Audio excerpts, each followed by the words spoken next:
Hello, welcome to the Spiritual Light. I'm Munir Garib, and today I'm in for Stevan Bertozzo. And today we have a special guest. We'll be talking about, are men equal? Is there a law that guarantees equality? So basically the law of equality.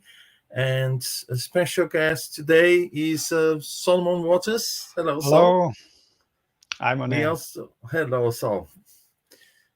We also have our dear friend Charles Kempf and our dear friend Silvia Gibbons. Hello to you all. It's a great pleasure to be here in the studio with you to talk about one of the moral laws. And I'd like to start with Solomon. Solomon, are men equal? They are not currently treated equally because, of course, the word itself, if we're taking it in the Brazilian way, which is really including women, because the language in Brazil, if it's, men and women, it would be translated as men. So women are not equal to men because they're not treated so. So under the way of the land, they're not equal now, but they should be treated equally with men. So men and women are equal before God, but we are lagging behind with our human laws, with compared to the divine laws, because we are created equally in the eyes of God, and we all have, chances to develop and grow. Some are more evolved based on their past experiences and past lives. But I would say, yes, we are equal to one another. No one's more superior, even if a queen or a king is next to me. In the eyes of God, we are the same. We have chances. We have, opportunities, and some are gifted with wealth, but, all is a challenge or an opportunity. So, we have some way to go before we establish the same laws that God has given us to one another, before we impose those on each country and on all citizens. So we're a way off from matching divine law, but yes, we're equal in the eyes of God. Okay, wonderful. Welcome, Charles. Charles, do you think that there is such a thing as natural equality? Yes, of course. The laws of nature are unique. They are the same for everyone. And they are immutable, like God. So everyone is submitted to the same law of nature. That's why Spiritism, is body of knowledge, is teaching miracle do not exist, because miracle is kind of God making a favor to someone to have an exemption to the laws of nature. This does not exist. Law of natures are the same for everyone. If you pull out of the window, there is a law of gravity, you will fall down. And you can cry, you can say, no, I don't want to fall down. You will fall down, whether you are a king or a poor or a man or a woman or whatever. So in front of natural laws and God's law, all the humans, men and women, as you tell Solomon, are equal. Now, it's not what we are seeing today, because when we are looking around us, we see men or women, we see kings, and we see people living in favela. We see people which are very healthy, and we see other people which are quite with a weak health. So there are apparently some inequalities. So this seems to contradict the fact that everyone is equal in front of the law of God. Now, Spiritist body of knowledge can explain the cause of these inequalities, because we are here incarnating on earth, as we always say, in order to progress. So some people, like in the school, are working hard to progress, and they are progressing more quickly. Some other people are lazy, and they progress slower. So this induces a kind of an inequality. So this does not come from the natural law itself, in front of which everyone is equal. It only comes from the effort each one makes or has made to progress, some working harder, some which are more lazy. And this is one of the causes of inequality, that apparent inequalities that we are seeing. And the other cause is through the reincarnation, we have several lives. We are free, we have the free will. We talked about this, I think, in the past or the last but one spiritual light emission. And sometimes we can use this liberty doing mistakes, doing wrong things. And through the law of cause and effect, which is indeed the application of the natural law, which is the same for everyone, if you do something wrong, you will get back something wrong. And if you do something good, you will get back something good in return, through the law of action and reaction, which is also one of these natural laws. So some people are suffering consequences from bad things they are doing in the past, like illnesses or whatever, as I told. And some others, which have learned a lot, come with more intelligence, they come with more skills, they learned more along their whole life, so they have today the result of all what they have done. And why are we together with these inequalities of capability, of skills? It is exactly because the one which have more knowledge can transmit, can teach to the others with less knowledge in order to help them to progress. So we see all the benefits of having these mixtures of spirits in different level of evolution, knowing that the lowest on the scale, even the worst criminal or whatever, will also progress and become a good spirit with time and with efforts. Wonderful. Thank you, Charles. Let me ask Silvia now. Hello, Silvia. So, Silvia, we see inequality of aptitudes, as Charles mentioned. And do you think there is or there are people who are born gifted in the way that, came to this world with special aptitudes that were granted by God? Or is there another reason for people coming here with, some of them highly gifted, as people normally say? Well, there are people who are gifted, but I think going from what Charles said, it's not something that this gift as such is something that's special, that person was granted something special from God to have. And normally, as we understand this, the gifts that people have, say an ability for music, like Mozart could play at the age of 3 and he could compose at the age of 5. By 7, he could compose operas, and his music, it's transcendent. And, the same thing, Bach and Mendelssohn, they had the talent mathematicians that are born now. But that was not something that was given especially for them, but something that they have already acquired in a past life. Because what separates us is the knowledge that we all have, that we are learning throughout our lives. So we know that the spirits teach us that we are all created equal, in a sense of, and we are ignorant. And this in a sense of that we have no knowledge. It's not, we are all born like tabula rasa, and is our effort, is our experiences in lives and the many lives that we have, we learning. So those who put more effort into their knowledge and to learning and to be better, they will have more knowledge than we have. So they will come, and, to most of us, it will appear that they are especially gifted. But this actually, one of the things that I find is interesting, this gift that they have, they worked really hard for. maybe, you know, from throughout many incarnations, a lot of sacrifices that they made in lives before, they acquire that gift that seems to us.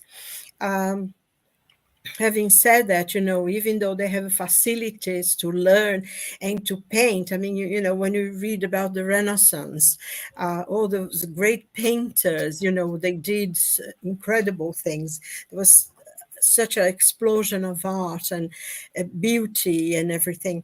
But they, even though they are gifted, they do not, they still have to learn. They still have to be apprenticed to someone. They still have to practice. You know, if a great pianist, he still have to work hours and hours and hours with finger exercises and, you know, then training to achieve that level, to show us, you know, even though they have the facilities, the talent to learn and to paint, they still have to learn. I think I have a cousin of mine from the age, I think, 1.5, that she could write, you know, hold a pencil. She was drawing. She could look at you and just do your face, you know, by the age of 6, 7. But she also had to go to school and to learn and had to go. So even though we have that knowledge that's within us, we still have to practice and we have to work very hard. So to be the best that we can be. And I think in everything in life, you know, it's not only those people who have great talents, and we do know they do. You know, you get someone like Paul McCartney who writes, you know, someone can write something and he just writes a song with a sentence that someone gives to him, you know. But he probably many lives, and even in this life, he's been working very hard to achieve that. And I think one thing that is important for all of us to know is that all of us, absolutely every one of us, have a talent that we can work on, we can explore, and we can do the best, you know, train and do our best. It could be flower arranging, decorating cakes, or writing poetry, or whatever. You know, all of us have a talent. And I think we really should look into ourselves, because sometimes we admire so much others. And, oh, I'll never be able to, you know, do anything like that. But maybe we can do something else that we are able to if we work and if we train and if we dedicate ourselves. Because I remember once that I read about this lady. She went to a concert, and afterwards she went to talk to the pianist, and she said to him, "You are so lucky that you can play the piano like that, you know." And then he said, "Well, if you think that since the age of 6, I work 6 hours a day, 20 every single day of the year for 6 hours as being lucky, then I think I am lucky." And I think that's the thing, isn't it? We need to see which is our talent and work on it. Then we can find our own gifts, you know. So that's what I think anyway. Yeah, people want to jump to the results. You know, they want to skip the hard work. Exactly. They Yeah. forget Yeah. that, you know, the sweat behind, you know, achievements and you know, and all that. Yeah, and I think we shouldn't forget first that the law of equality is one amongst many moral laws or universal laws, and the law of justice also. And one of the pillars of Spiritism, which is reincarnation. Reincarnation, you know, is, you know, is always an opportunity for us, and it's up to each individual to, you know, to take that opportunity and advance a certain amount, you know, or, you know, stay stagnant or whatever. I mean, it's up to us. So the law of justice, you know, is there to actually guarantee that we get, you know, what we, you know, have made for ourselves. And as you mentioned, if we are gifted, inverted commas, today, that is the result of an effort that we made, you know.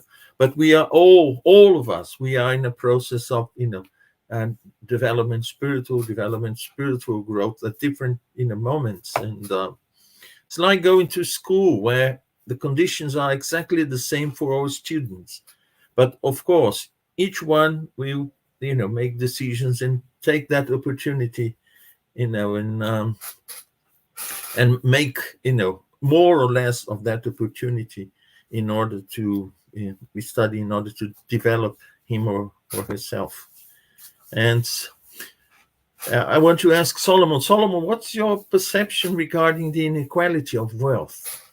And do you think that if today we took all the resources in the world and shared that in equal parts to everyone in the world, after a while, would that still remain the same? Each one with the same initial amount or the same amount of wealth, or So, what is your perception regarding the inequality of wealth? Yeah, I think people have sometimes, thought they could solve that. And if you look at communism, in a way, that was, the idea in a way, and it doesn't actually seem to work. So I don't think most people are rushing out to vote for communism. So I think it is impossible to achieve because we each have individual talents. And whilst we must have equality of rights, we can't have equality of wealth, because you, Mania, might be working in a field which is incredibly popular. You might be a pop star tomorrow. So forget about all the complicated stuff. I'm just going to sing. Salsa inspired me to sing. It takes off. You're extremely popular. Everybody buys your CD, and suddenly you're a billionaire or a multimillionaire. Now, me, I've been talking about singing, but I don't release a record. I'm just doing the spiritist stuff. Should I get the same amount as you? No, obviously not, because you put in more work. You went out there, you put yourself in the world, you released a CD. It happened to hit a note. People loved it. So, we have different talents, and in different epochs in history, they'll either be really, really popular, and like if somebody once told me I was a particular French poet. Now at that time, if you released a book of romantic poetry, you would be a superstar. But today, you wouldn't be, because you have to be a pop star or rock star or something like that to get to a level of hyper fame and certainly wealth. So it depends on what's current. You know what I mean? Poetry is no longer this kind of massive market, because you have so many competing markets. So there can never be absolute equality of wealth, because we don't have exactly the same level of talent. Like Mozart, if he was born now with the same talents, would of course immediately be incredibly wealthy, because everybody would want to hear him. Every king, every president, and he would be incredibly sought after. But somebody else sweeping the street may be equal. Of course, they are equal in the eyes of God, but nobody's going to run to the street sweeper and say, "Hey, please come and you can sweep the palace. You can sweep here. I pay you triple." So you can't get the same money for everybody, because we each at different stages. Some people are in temporary work to, let's say, study at university. Should they be paid the same as Paul McCartney? No. So it's always going to be impossible. But people come with these big ideas because they want to extend the law of equality and say everybody should have the same amount. However, this doesn't negate the need for charity, because we should be generous to those who are weak or who are suffering. Like, the strong should help the weak, just as men who are stronger should, protect women. If they are perceived as weaker, then we must look after them. We're not given physical strength to dominate, but rather to protect and assist. So too with wealth. If we have the good fortune to have plenty of money, then we should share that voluntarily. But to insist everybody has exactly the same amount, this is not possible. Okay, good. And Charles, what about wealth and poverty? Are they trials? Yeah, it's the other aspect of the subject.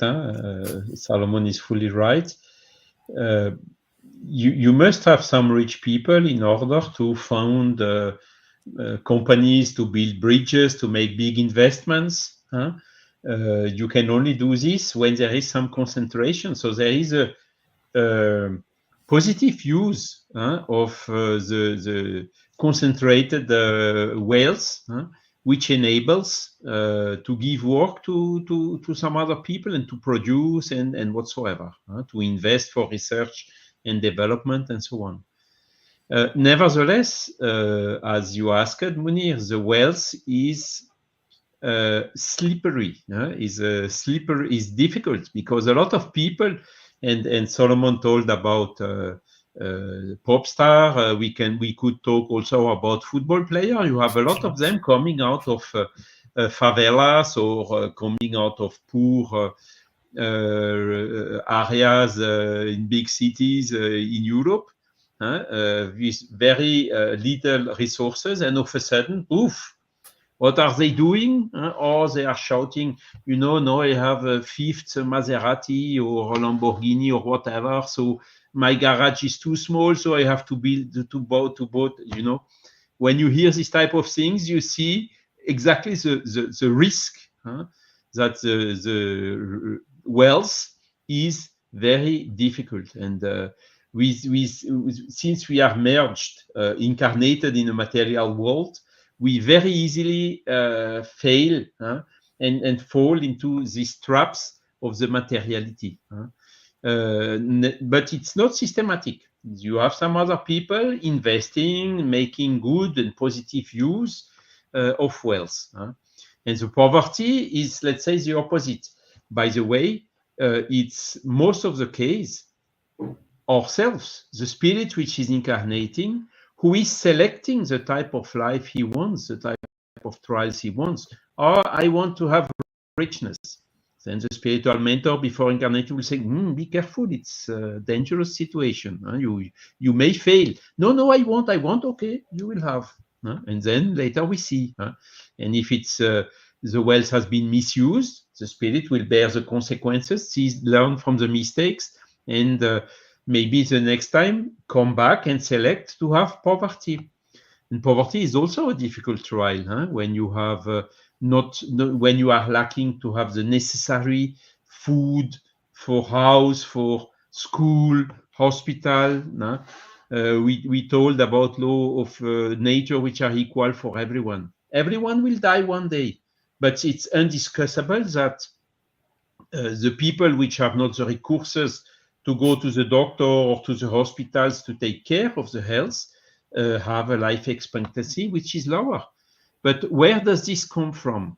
This comes from somehow our human selfishness. And luckily in some countries like in Europe or North America or wherever, and it's spreading more and more around the world, there are some social or health systems which are benefiting everyone, and which giving also the chances to everyone.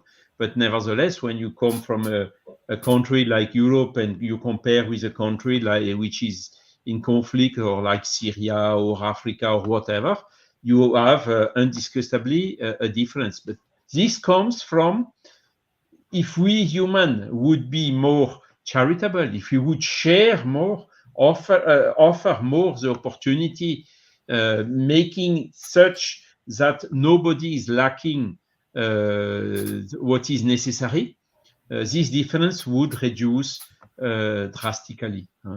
So yes, the poverty is also a difficult trial because you have a lot of people which are shouting and claiming and blaming God for being poor or whatever, whilst it was their choice. So poverty is also a difficult trial.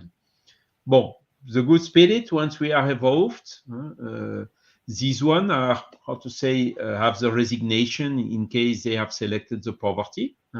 And if they have selected the wealth, they are also making a positive use of it. So again, the difference between both is depending on the level of evolution the spirit has reached, and is absolutely not a favor of God. God does not give favor to anyone. We are only the result of what we are ourselves doing. God is giving the same chances to everyone. We are all starting, as Silvia told, simple and without knowledge. Some may have been created before the others, so they had more time to progress, but everyone will have this opportunity to progress with his own efforts. But this is not achieved when we are shouting and claiming or misusing the wealth, or shouting when we are passing through a trial of poverty. Yeah, because nobody forgets that, what we have in life, they are experiences that will, experience that will add to our spirits in terms of, development. But we usually tend to be lazy. We want to prefer the situations in life where we don't have to make effort, where we can spend some time without, being stagnant. And it's usually, when we have wealth, good health, when, we have the favorable conditions around us.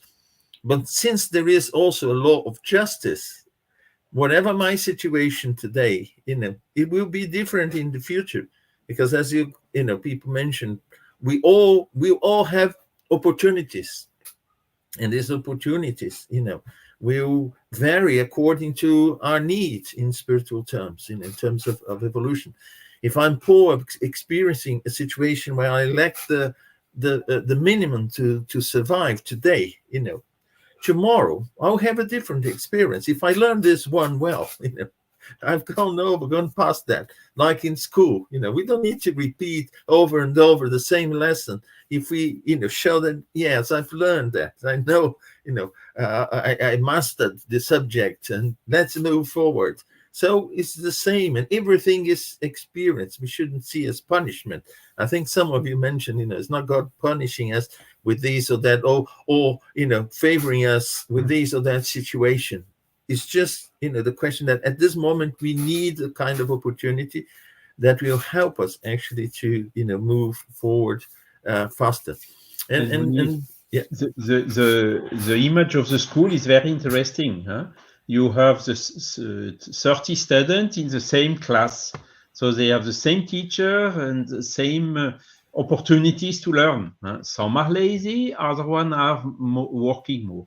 Some have worked more before and have more facility to learn. Some did not yet learn so much and have more difficulty to learn. So this, we see the equality. But then we see also the inequality. The people in some countries, they have schools, and the people in some other countries, they don't even have a school. Yeah.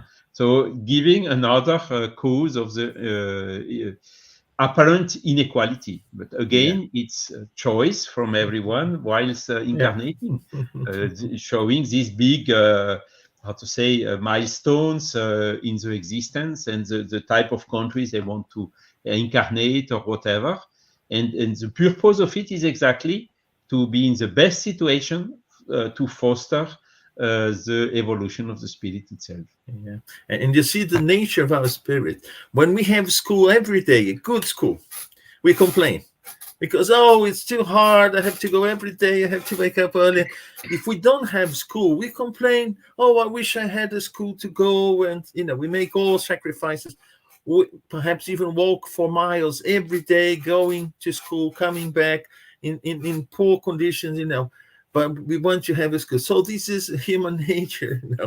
We see that whatever the situation, we actually, sort of, be reluctant actually to take in full the opportunity we're giving.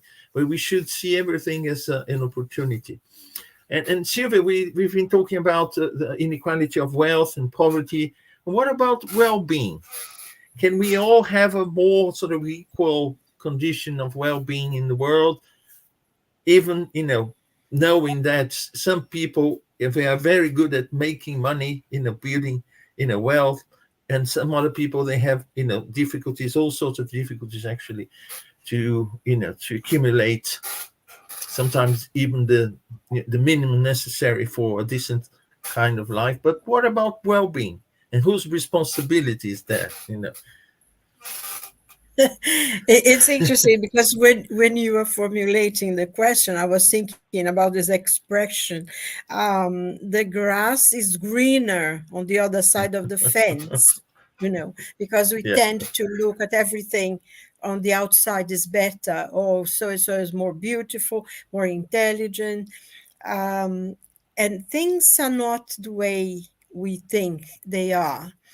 I mean, sometimes the person who has money and really money, lots and lots and lots of money, by no means they have well-being, or that they are happy, and that they don't work. I mean, sometimes rich people work very hard. And sometimes they are rich because they did work very, very hard and continue to work very hard. So the fact that someone is rich, it does not mean that they are lazy and they don't work. Sometimes it's the opposite. They have worked hard and they still work hard. I think the sense of well-being is something that's personal and is our own, we create. I know people who quite poor, and they're very happy. They are content. In a way, it seems like they are richer than the people who have money, because they were content with what they had. I mean, they were not, they didn't have any food or anything, but they work really hard. Everything, was worked for, and that was very, very, very hard. But they were contented. They were happy. They were singing. They had the difficulties in life. Of course, they did. So I think you can find sometimes people with a lot of money who are not happy. They are not satisfied. Oh, so-and-so has a better dress than I, so I want to buy. Oh, so-and-so have a better car. And I think very much in our society now, we created a kind of thing that we always need more.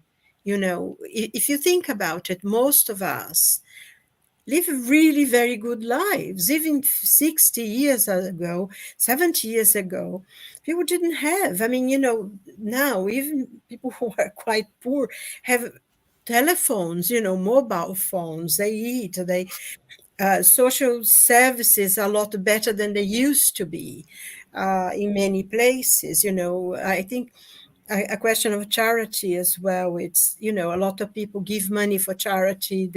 Even though they don't have much themselves, they do things. I mean, especially here in England, it's amazing when you have children in need that every November, and they have sports relief and comic relief, and the amount of money that in a couple of days they can raise. And it's just for normal, people doing, games and baking cakes. And so I think people a lot give more now. They're more aware of helping others. Also, I think that is a thing as well, because you can be charitable, you can help, you can give, but you cannot do the work for the people themselves. You can give them opportunities. We have a lot of homelessness now in England. It's shocking for me, because when I first came to England, I never saw anybody, no one was homeless when I came to England. And now it's so shocking, the amount of people in the streets. And I know they are in difficult situation. I know they have mental problems. I know, we cannot judge. Each person is a person. But sometimes you find quite young people, they're just sitting there, and they're not homeless, because there is a different kind of appearance on the person, and they're not homeless. It's just that they're sitting there asking for money, and so if you wanted to help them, not everyone wants help.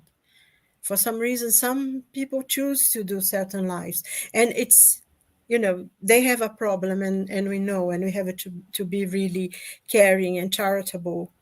But I think, the sense of well-being we create for ourselves.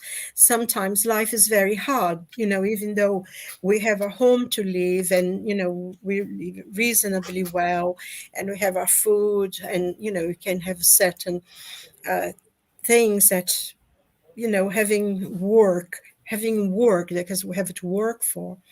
But I find sometimes that people are so miserable, and I remember years ago when I was still in school, a friend of ours, we had a group of friends that were always together listening to music, talking about philosophy and God and all that kind of.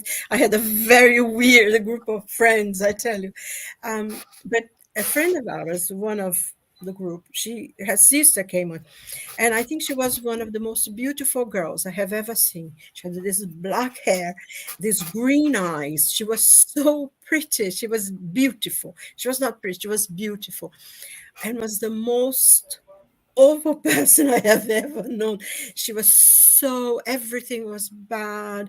Oh, I don't like this and I don't like that. And whenever she, first, I remember first the boys, used to, when she brought her sister, because her sisters wasn't as pretty as she was, but she was friendly, she was laughing all the time, she was festive. And I remember the first time, the boys, oh my God, that's a great looking girl there, ever up. And then, so, oh God, I'm not going to sit next to her. She's so boring. She complains about everything. And it's funny because you think that a beautiful girl that everyone thinks, she's gorgeous, can be so miserable that even the didn't want to be sitting next to her because thought she was, oh, I don't like this and I don't like orange juice and I don't like, oh no, oh, let's go home. She was so miserable.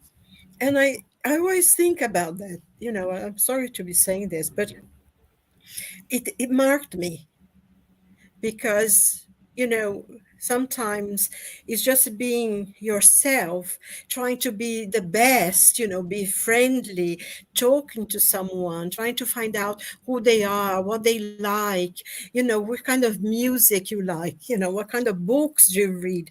It makes such a joyful environment, but when you have someone who's like a drip of water, it really marked me forever. Try always to be, nice and don't complain about things. But I think that's the thing, the well-being, we do it ourselves. We make our own joyful and be satisfied, I think there is always room for improvement, isn't it, in our lives, things that we can learn. I mean, I love learning. I like to always be reading and learning something new, but there is always this, that pushes you up and helps you to enjoy music and learn more about and talk to people who can always teach you something new. And that's what makes life good and a sense of well-being. And when you make people laugh, when you talk and have a nice time and make people laugh, I think it's your sense of well-being, isn't it? It does me anyway. Yeah, and then you see, sometimes we are always unhappy with what we have, and we normally don't make good use. If I give you, one item as a gift, you may be very happy. Oh yes, I got that. Oh, it's nice. And then you see someone getting two. Can I have two? And your colleague just got two. You immediately become unhappy. Oh, he got two. I have only one. And that guy who got two, he says, oh, I got two, and the rest, they got only one. And then when he sees that there is another guy who got three, and then, he becomes unhappy with what he has. So we are constantly and it has to do, I think, with the grass is greener, on the other side. It's, it's a human nature, and especially it's the type of a nature that we present, at this level that we are. And it's time is though the grass is not green at all. You know, for the people living on that side, we have no idea what they go through. Because, you know, even ourselves, you know, we do have moments of pain, of difficulties, that we are confused, not to know what to do. We struggle to sort out a lot of problems. But, you know, we go out and we laugh and we talk to people. We don't tell, oh, you know, I'm so miserable, this is happening and that's happening. Usually you don't talk to people about that. So I say, oh, you know, she's so happy, she's so this and she's so that, you know, she doesn't worry about, nothing happens, everything good happens to her, because they don't know what you go through. And I think it's the same thing with other people. We don't know what they are going through, you know, and we should really respect people for what they are, help them when we can, and help ourselves as well, and try to be contented, you know.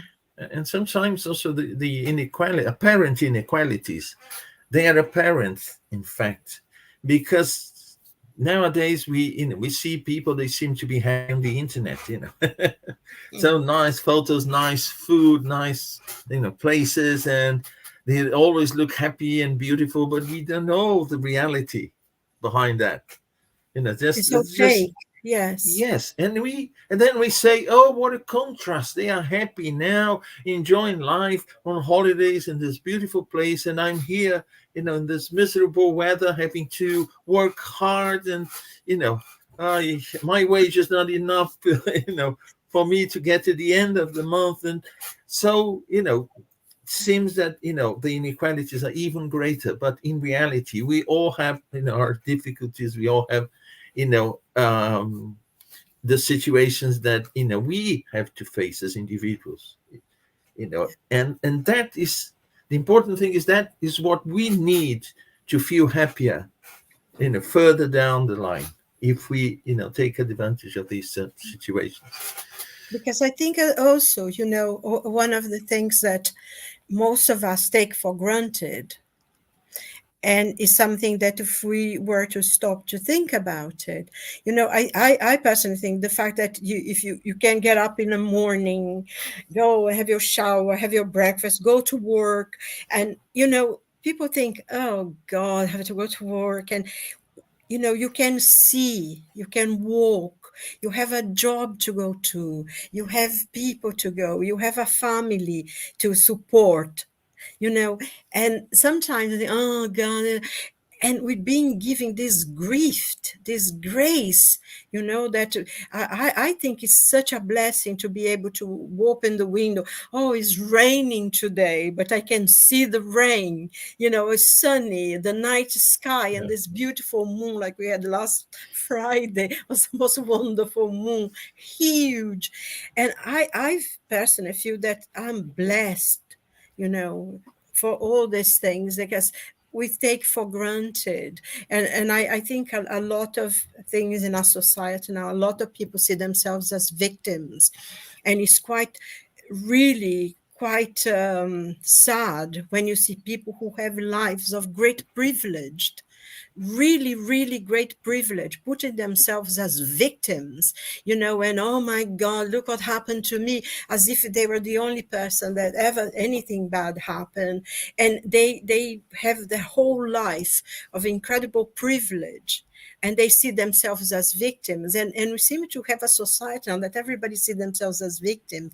Whereas, oh, you know, now you have to give money because, you know, my great grandfather was a slave. That person who maybe should have got the money if there was anything, they didn't stay there. They fought to be free. They fought to get their children into the school, you know, to learn things that they were not able to, and to give this, you know, their great grandchildren the possibility to be shouting. And they still see themselves as victims. I find this is very sad in our society today, you know. And it's time that we say, no, I have good enough, I can help someone who has less than me. And, you know, not only financially, but also a kindness, you know, talking to someone, saying good morning to someone, you know, all this is important, I find. Sorry, I'm talking too much. No, it's interesting. You know, and I think reincarnation in all this is so important because it gives us this perspective of equality. perhaps today, I'm, talking about, the slaves and their rights and so on and so forth. And my great, as you said, great grandparents were slaves. But, taking reincarnation into the context, perhaps I was a slave trader.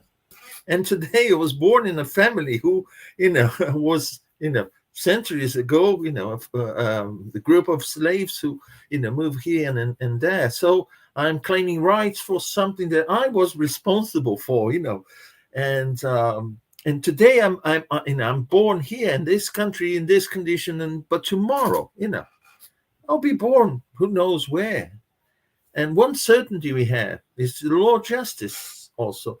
Because, if I'm here today, that's because, justice brought me here. And depending on what I do, it will take me somewhere else. But all of us, we have opportunities. And the opportunities will come to us as we make for them,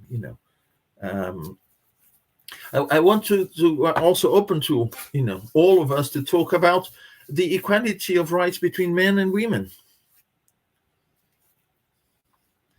And nowadays, equal rights, not just men and women, so everyone. But let's start with men and women. Who would like to I'll start. comment on Yeah, that? Okay. I'll start just by saying that the law is very good on paper.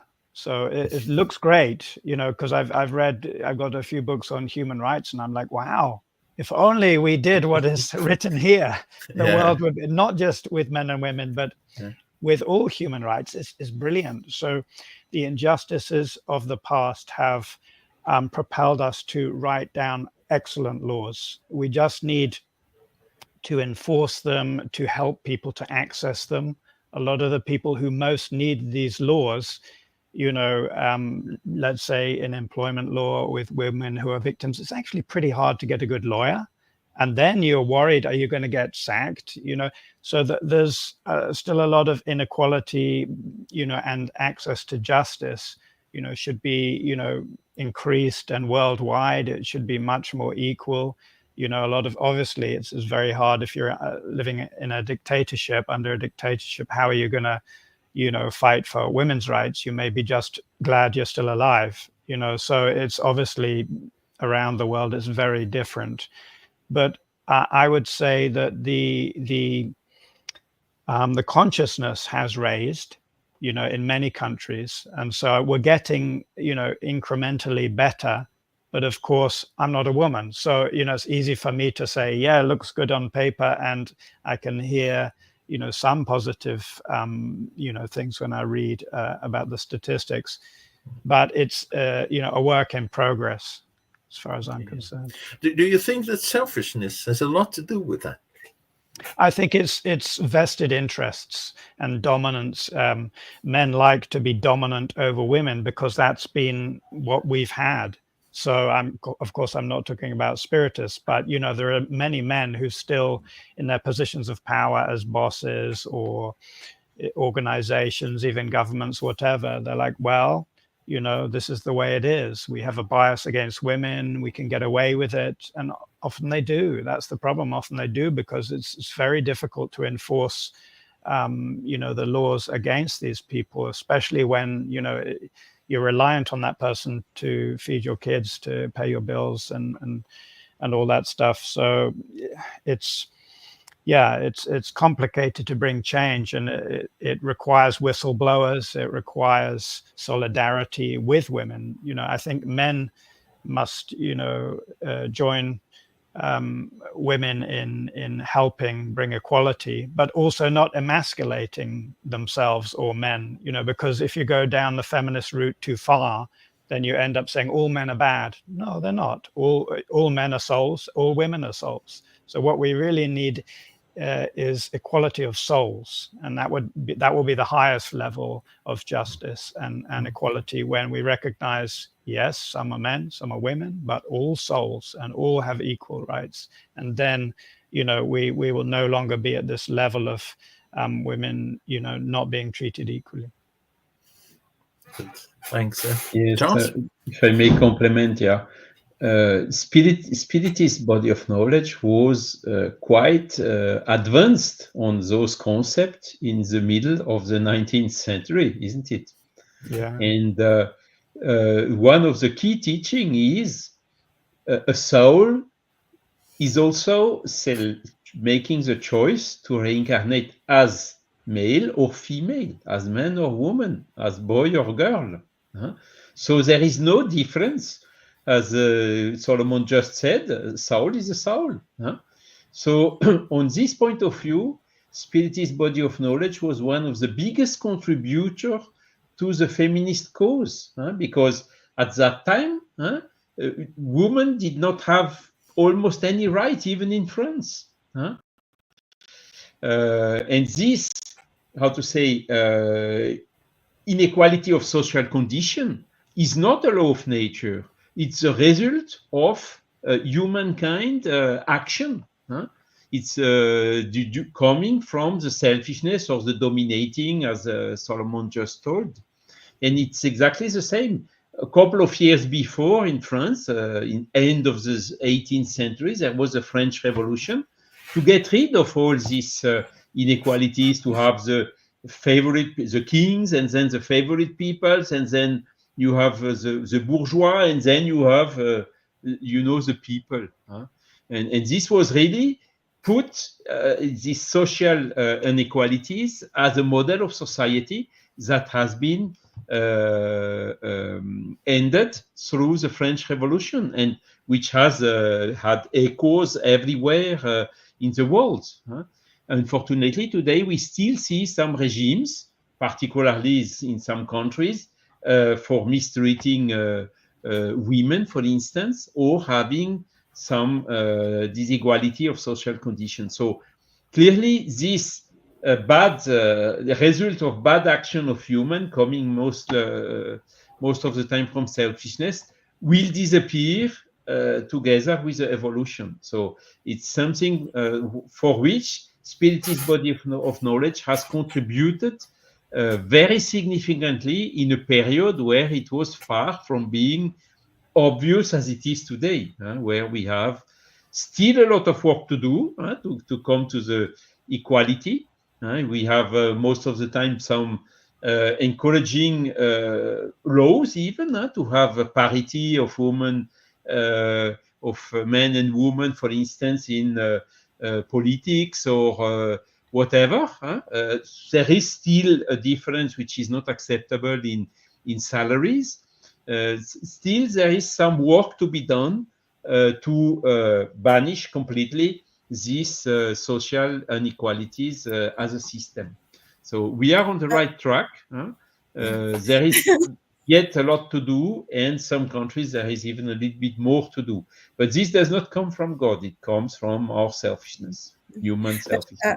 I think one thing as well, or you said it's true, and it's still there is that inequality, but sometimes it goes too much to the other side now, because we live in a different thing. Because men and women, although they have the same rights, God see them, they have different roles. And I think this is important to think, because a woman's body is not physically as strong as a man's body. This, is from birth, because women are built in a different way, because they're going to have children. Their body needs to be created for that. Men, physically, they are much stronger. But I think, and there is nothing bad about the differences, in men and women having their roles. And if they can play the roles, it's fine. It's just that sometimes in our society now, they gone sometimes too much. Every woman has to go to work, and some women don't want to go to work. They want to be mothers, they want to take care of their family, and they should not be put down because they want to do that. It's their right to choose what they want to do. And sometimes as well, financially, they go to work because they have to. They would rather stay at home taking care of the children. But there is this kind of thing in the society that oh no, you need to go out to work. And I think that's unfair. It's an unfair pressure on women, because they should fulfill the roles that they want to do. And if they want to go to the army, fair enough. But also, I think one of the things that technology is changing a lot. The company I worked for is an engineering company, and they work for the petrol industry and everything. But a lot of the engineers now are women, because they don't need to lift things up. They don't need to be physically strong to work in engineer. They have the machines that will do everything. So it's amazing. A great number of the engineers that are working for our company are actually women, because they have the chance, and now a lot of the technology makes life a lot easier. You don't need that physical strength that you need to before. But, having said that, there is still kind of work that only men can do. We talk about equality, but we need to be really aware as well of, everybody, because there are some jobs that still only men can do. And to say, women, you can have the same rights, because women politicians, yes, they can have the same rights, women, but there are certain work that still needs the physical strength that only a man has. And, I think is to have equality, to my understanding, is to have the same possibilities, to be able to study and to do the profession that you want to do, but not force, because sometimes, because you were a woman, then you have to be put in this position. I find it wrong. If a woman is capable to do the job, then she should, by her own, work and strength, she should be in the job, and not because she's a woman. Because sometimes the law as well said, equality for all, and it's not really equality. You're putting people that are not competent enough in positions just because they're a woman or because they're a certain color. And equality should be, I think, going back of choices, equality of choices. Equality of choices and hard work. Put the hard work. I think it goes back to what Martin Luther King said, that, he wanted to be judged by the strength of his character, not by the color of his skin or, your sex. If you work and you determine to do, you have the same possibility to do that job because you're capable enough, but not put in positions that you are not capable because you didn't work hard enough, just because, of your sex or whatever, so I'm a bit radical. Somebody said I'm too traditional, but I think that you should be in positions that your hard work has taken you to, and there, yes, compete in the same level, but not because of have a equality of something that's not really equal in a sense. Yeah. I mean, we could spend hours talking here. For instance, women have a special condition; they can get pregnant.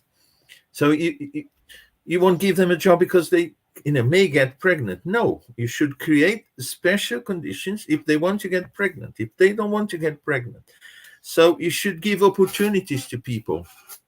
I want to work, but I want to look after my kids as well. So you can work part-time. I don't. I don't have kids. I don't want to get pregnant. So those women, they can work full-time, and it's not a question of imposing things, because in the end of the day, you may, trying to be, create a proper situation, on one side and create an injustice on the other side, So we will never find, the right solution unless we think in terms of giving everyone opportunities, and it's their choice. I choose this one, full stop. But it's a complicated subject, and it would take hours, I think, to come to a full agreement on that. But what the Spirit says that, and we shouldn't forget again reincarnation, because we may come as a man today and a woman tomorrow. So the society creates a day you have to face on the other side, in our next incarnation, and all these, situations we'll inherit. If we leave these injustices here, if we create situation balances like that, we'll have to come back and face that. So, well, time is up. We want to thank our dear friend Elsa. Elsa is here, Elsa, and Leah as well. Hello, Elsa. Hello, Leah. Thanks for being here with us. So very, very briefly, I just want to hear what Solomon, Charles, and Silvia have to say, the final words, before we end our program today. So, Sol, your final words? My final words are just treat people as you'd like to be treated, and that should be the foundation of equality. Wonderful. Thank you. Charles? Exactly. Solomon is absolutely right.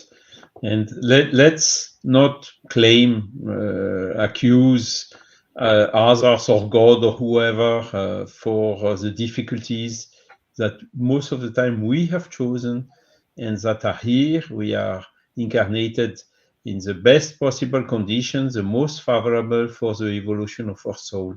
So let's make positive use even of adverse conditions for our evolution, for our progress.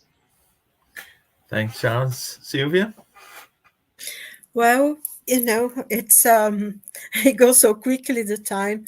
It's nice to be with you all, and this was a good discussion. Like Charles said, there is equality in the eyes of God, and we need to give ourselves the opportunity that are equal opportunities. That's what we need. So I hope everyone is well, and God bless, and maybe you see you all next week. And thank you very much, Munir, for being here with us today. Oh, it was a pleasure. Thank you, Saul, and thank you, Charles, as well. It was good to be together. Yeah, thank you all very much, and also thanks to those who are watching us. And see you all next week. Bye-bye. Godspeed. Bye. Bye. Yeah, Bye. bye-bye.